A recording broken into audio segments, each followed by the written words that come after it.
Phone tapping case కీలక మలుపులు తిరుగుతోంది. నిన్న మొన్నటి వరకు మాజీ డీఎస్పీ ప్రణీత్ రావు చుట్టూనే తిరిగిన ఈ కేసులో ఇప్పుడు మరికొంతమంది కింగ్ పిన్లు కూడా బయటపడుతున్నారు. అవును, ఇప్పుడు ఇదే కేసులో మరో పెద్ద పేరు బయటకొచ్చింది. ప్రస్తుతం భూపాలపల్లి జిల్లా అడిషనల్ ఎస్పీగా పనిచేస్తున్న భుజంగరావును పోలీసులు అదుపులోకి తీసుకున్నారు.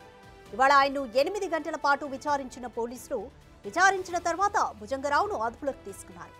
ఆయన ప్రణీత్ రావుతో కలిసి ఫోన్ ట్యాపింగ్ కు పాల్పడ్డట్లు ఆరోపణలున్నాయి.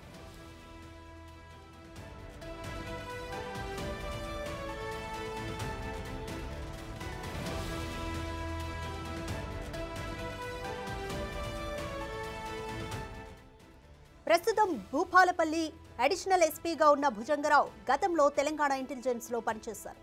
ఆయన్ను రేపు న్యాయమూర్తి ఎదుట హాజరుపరచనున్నారు.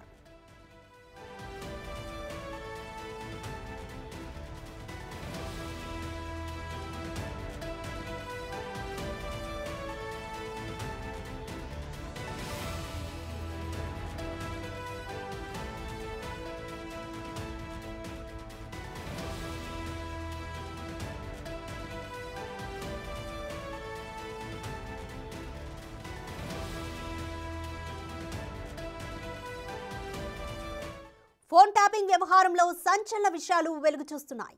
మొయినాబాద్ ఫామ్ హౌస్ లో ఎమ్మెల్యేల కొనుగోలు వ్యవహారంలోనూ ఫోన్ ట్యాపింగ్ చేసినట్లుగా పోలీసులు గుర్తించారు.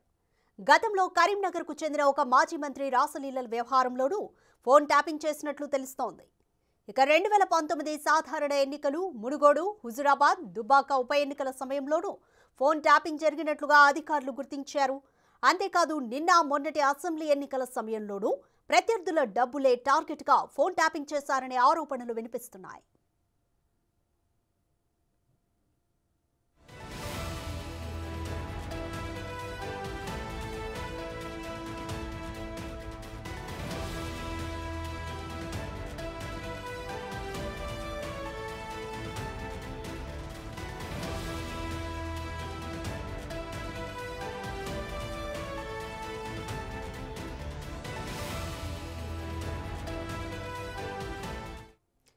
తెలంగాణలో ఫోన్ ట్యాపింగ్ కేసు కీలక మలుపులు తిరుగుతోంది. నిన్న మొన్నటి వరకు మాజీ డీఎస్పీ ప్రణీత్ రావు చుట్టూనే తిరిగిన ఈ కేసులో ఇప్పుడు మరికొంతమంది కింగ్ పిన్లు కూడా బయటపడుతున్నారు.